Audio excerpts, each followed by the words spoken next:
Namaskar, namaskar. Why am I laughing? Why do I always laugh before I start this? Is because I find it funny that I'm doing this. मुझे बड़ी मजाक की बात लगती है, मजाक लगता है कि मैं ये कर रहा हूं, लेकिन कर रहा हूं। और आज हम बात करेंगे, एक जनाब हैं जिन्होंने पूरे देश के इमेजिनेशन को कैप्चर किया हुआ है। पूरे देश का पूरा फोकस जो है, ध्यान केंद्रित है सिर्फ एक ही शख्स के ऊपर। उसका नाम है रणवीर इलाहाबादिया। जी, mister Ranveer Allahbadia. Beer biceps. Oh wow, that's a lovely name. By the way, I used to watch this guy. जैसे कि पूरे देश के अंदर और कोई समस्या नहीं है, कुछ नहीं है, सिर्फ और सिर्फ यही एक शख्स है जिसको अगर आप जेल में डाल देंगे, जेल में ही नहीं डालेंगे, जिसको आप अगर फांसी पर चढ़ा देंगे तो देश की सारी समस्याएं, पूरी अश्लीलता, गैर सांस्कृतिक चीजें जो देश में हो रही हैं, जो गालियां चल रही हैं, जो गलत वाहियात तरीके के वीडियो बन रहे हैं, वो सब खत्म हो जाएंगे।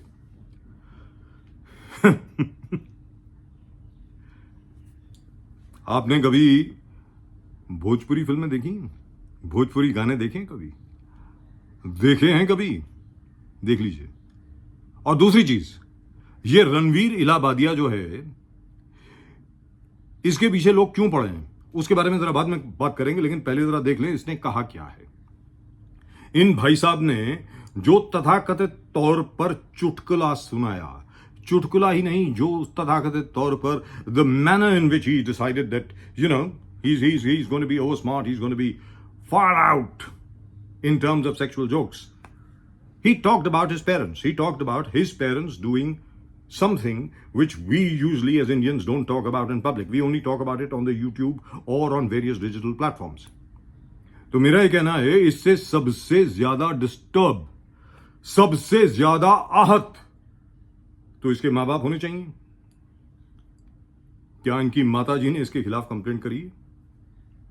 मेरी समझ में रणवीर इलाहाबादिया की माताजी को इसको बाहर निकाल करके चप्पलों से पीटना चाहिए।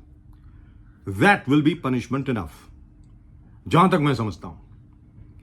और जो कुछ अश्लीलता इसने अपने इस सेंटेंस में बोली, उसके लिए इसने माफी मांग ली है। I don't know Mr. Illahabadi, I don't know him at all, but I did see his shows, I have seen his shows.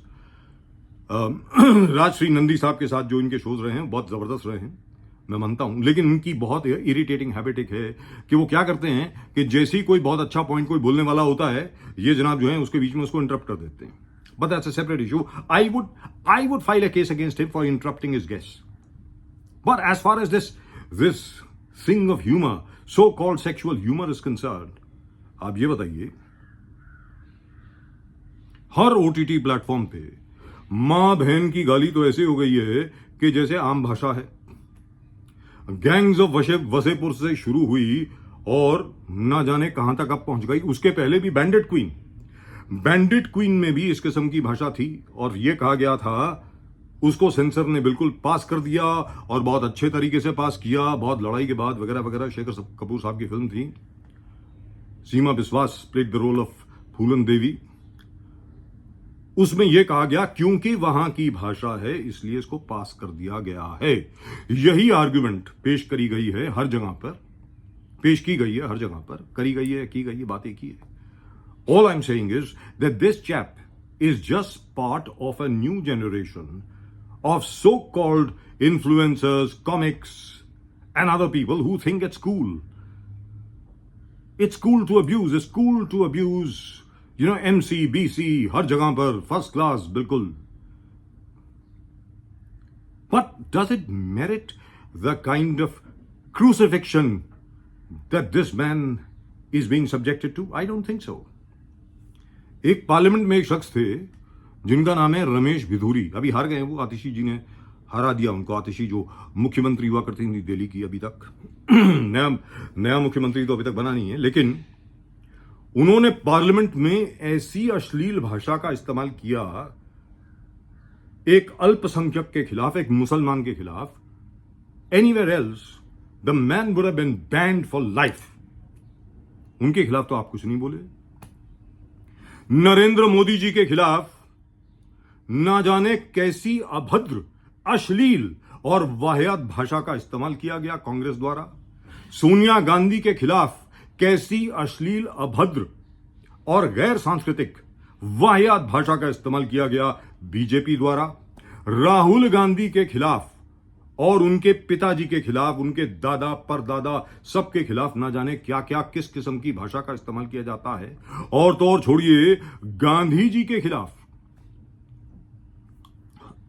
I don't see the same level of outrage there. क्यों? Why?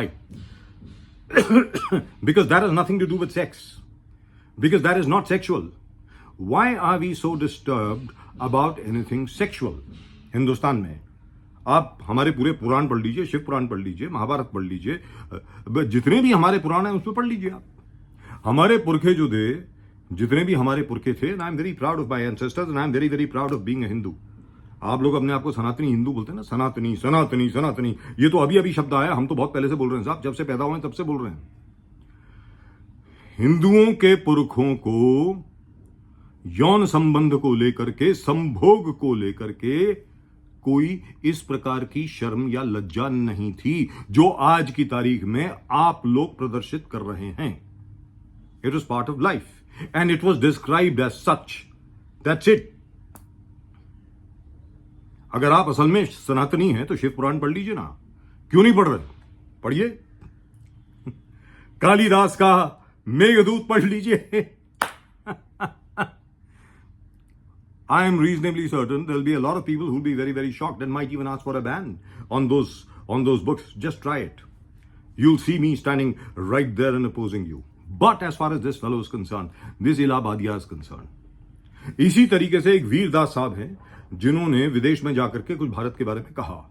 लोग यहां पे खड़े हो गए, भारत की बेइज्जती कर दी, ये कर दिया, वो कर दिया। और उसने गलत क्या बोला है वीरदास ने? ठीक ही तो बोला।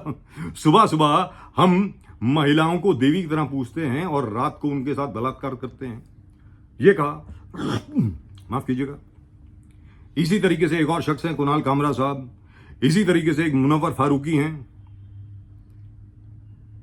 भाई। लेकिन जहां तक ये जो जनाब हैं Beer Biceps mister Ranveer Allahbadia, इनके खिलाफ इतनी जोर शोर से क्यों मूवमेंट हो रही है?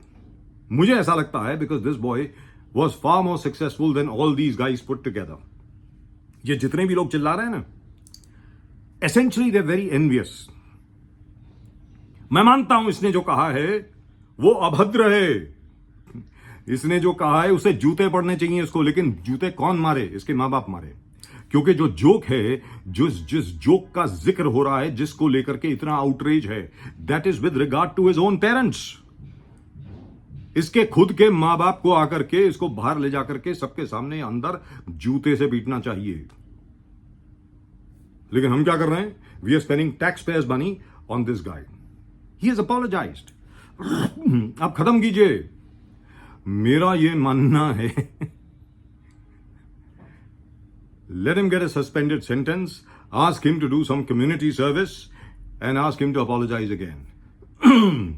और अगर ज्यादा ही आगे कुछ बढ़ना हो, इनकी माता जी को बुला लीजिए और इनको कहिए जूते से पीटें इसको पकड़ के, इसको 100 जूते पीटें, 50, 100, 10 जितने भी मारने हो मारिए।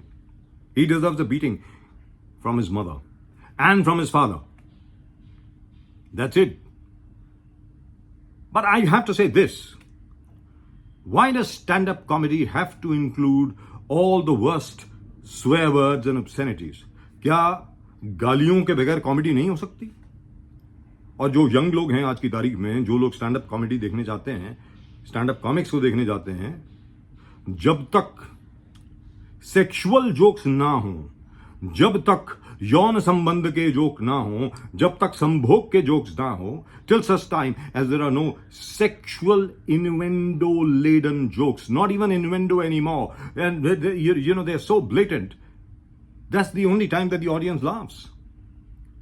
It's only when you use the F word, it's only when you use the MF word that everybody says, oh wow, what a guy. उसके बिना हंसी नहीं होती है। मैं जानना चाह रहा हूं। राजू श्रीवास्तव साहब को देख लीजिए, सुनील पाल को देख लीजिए। आई डिडंट, ठीक है, सुनील पाल साहब हो गए, कपिल शर्मा भी हो गए, बाय द वे। उसके अलावा ना जाने कितने हो गए, बहुत लंबी फहरिस्त है। महमूद साहब हो गए हमारे। उन लोगों ने तो कभी आज तक इस किस्म की हरकत नहीं करी। इन लोगों को आज तक कभी इसकी जरूरत नहीं पड़ी। जॉनी लीवर साहब को आज तक इन चीजों की जरूरत नहीं पड़ी कि मां बहन की गाली देकर के लोगों को हंसाया जाए। I think there should be self-regulation here because this is freedom of speech. Now, freedom of speech is not freedom of speech till it offends. If it doesn't offend anybody, it's not freedom of speech. Freedom of speech is also supposed to offend. Now, whom has this Ilabadia or this beer biceps offended? Sorry, I am really sorry. This air is getting to me now. Mumbai is almost as polluted as Delhi. This Ilabadia has offended his parents the most. अगर उसने किसी की feelings को आहत पहुंचाई है, hurt किया है, अगर उसने किसी को दुखी किया है, तो उसने अपने मां बाप को दुखी किया है सबसे पहले। तो मुझे ऐसा लगता है कि ये रणवीर इलाहाबादिया को उनकी माताजी को बाहर निकल करके 5 या 10 या 50 या 25 जितने भी हैं जूते मारने चाहिए, तो जाकर के मामला सेटल होगा। लेकिन अगर आप ऑब्सेनिटी की बात कर रहे हैं, अश्लीलता की बात कर रहे हैं, तो कृपा करके वो जो भोजपुरी के स्निपेट्स आते हैं ना कभी कभी इंस्टाग्राम पे और पता नहीं किन चीजों पे, वो सेक्सुअल स्टोरीज के स्निपेट्स आते हैं, माँ बाप, जीजा साली, भाभी देवर, और क्या आजकल तो बाप और बेटी, मतलब यहां तक पहुंच गई ये बात। अगर वो लोगों ने देखे तो आपने भी देखे होंगे। उसके खिलाफ देयर इज नो आउटरीच। उसके खिलाफ कोई आकर के बाहर डेमोन्स्ट्रेशन नहीं करता है, कोई ये नहीं कहता है ऐसी की तैसी, he should never be given another platform. वही लोग जिन्होंने सबसे ज्यादा हिंदुओं और मुसलमानों के बीच में नफरत फैलाई है, who actually give an open call to violence, they are the ones who are protesting the maximum. Now, that's what makes me very, very disturbed. I think these guys should be let off with a warning. There should be a penalty, and that's it. Stop wasting taxpayers' money on these chaps. He has already apologized. That's it. Finish off the matter. And his mother should give him a shoe beating. That's all that I can say. That's my suggestion anyway. आखिर माँ उनकी है, बाप भी उनके हैं, वही शख्स है। और जहां तक कोर्ट का प्रश्न है, मेरी रिक्वेस्ट होगी जज साहब, through out this case does not deserve your attention. It's a lousy case. It's a terrible case. And that Rahul Ishwar fellow who has filed the case, oh God, don't get me started off on him. But on him some other time, right? But Ranveer Ilahabadia, because he was so popular, because he was the most popular podcaster in the entire country, therefore everybody is out there to get him. Let's get this guy. That's what you're doing. Your own popularity has brought you down. एक और चीज बोलूं sir, और ये रणवीर इलाहाबादिया साहब के लिए ध्यान से सुनिए। आप राजश्री नंदी साहब से मिले। राजश्री नंदी साहब जो हैं वो भैरव बाबा के साधक हैं। साधक, भक्त और साधक में फर्क होता है, याद रख लीजिए। रणवीर इलाहाबादिया जी, जब तक आप सिर्फ हनुमान चालीसा पढ़ते रहे, संकट कटे मिटे सब पीरा, जो सुमिरे हनुमत बलबीरा, आपके मुंह से ऐसे अपशब्द कभी नहीं निकले। आप दोबारा सुनिए, जब तक आप हनुमान चालीसा पढ़ते रहे तब तक आपके मुंह से ऐसे अपशब्द नहीं निकले। फिर उसके बाद आपने भैरव बाबा की साधना शुरू कर दी। याद रख लीजिए, जहां तक भैरव बाबा का सवाल है ना, कोतवाल काशी के शिव का रुद्र रूप, सबसे रुद्र रूप भैरव का है। इतनी ज्यादा पावर उत्पन्न होती है अंदर कि उसको कंट्रोल करना बहुत मुश्किल हो जाता है, बहुत मुश्किल हो जाता है। इसकी वजह से इस किस्म के अपशब्द ना जाने हुए भी, ना जानते हुए भी, ना चाहते हुए भी आपके मुंह से निकले। भैरव की साधना, भैरव बाबा की साधना, काल भैरव की साधना, उसके लिए बहुत अनुशासन चाहिए भैया। पता नहीं कब मुंह से क्या निकल जाए और रणवीर बियर बाइसेप्स की जगह पर आपकी ट्राइसेप्स जो हैं वो सीधा जेल में चली जाएं। जबान को संभालिए, वापस हनुमान चालीसा पढ़िए 7 बार पढ़िए, बहुत है ये। 48 बार, 41 बार, 51 बार, 108 बार, ये साधुओं के लिए ठीक है। साधारण लोगों के लिए साधारण पूजा ठीक है। तपस्या और पूजा में जो फर्क होता है आपको जानना चाहिए। वापस आइए, हनुमान जी का पाठ कीजिए, हनुमान जी जरूर आपको बचा लेंगे। मेरी प्रार्थना यही है आपके प्रति, और आगे से ये काम मत करिए। आपने माफी मांग ली है, मेरे लिए वो बहुत है, ऐसा मैं मानता हूं। आगे आप लोग क्या समझते हैं वो आपके ऊपर है और जिन लोगों ने कंप्लेंट करी है, मैं तो उनको रिक्वेस्ट करूंगा कि भैया सिर्फ पनिशमेंट के लिए आप लोग बोल दें कि भाई इनको जरा पेनल्टी दे दीजिए या कुछ भी दे दीजिए, और थोड़ी देर के लिए इनको सस्पेंड कर दीजिए, जहां से भी सस्पेंड करना है। That's it, that is my opinion. Don't waste tax payers money on this, because things which are far worse, far more obscene, really and truly perverted are available on all digital media. So don't do this. Don't make this boy a target for your envy and your jealousy. That's all that I'm saying. Namaskar. I am RKB. Please do watch whenever you have the time. Thank you.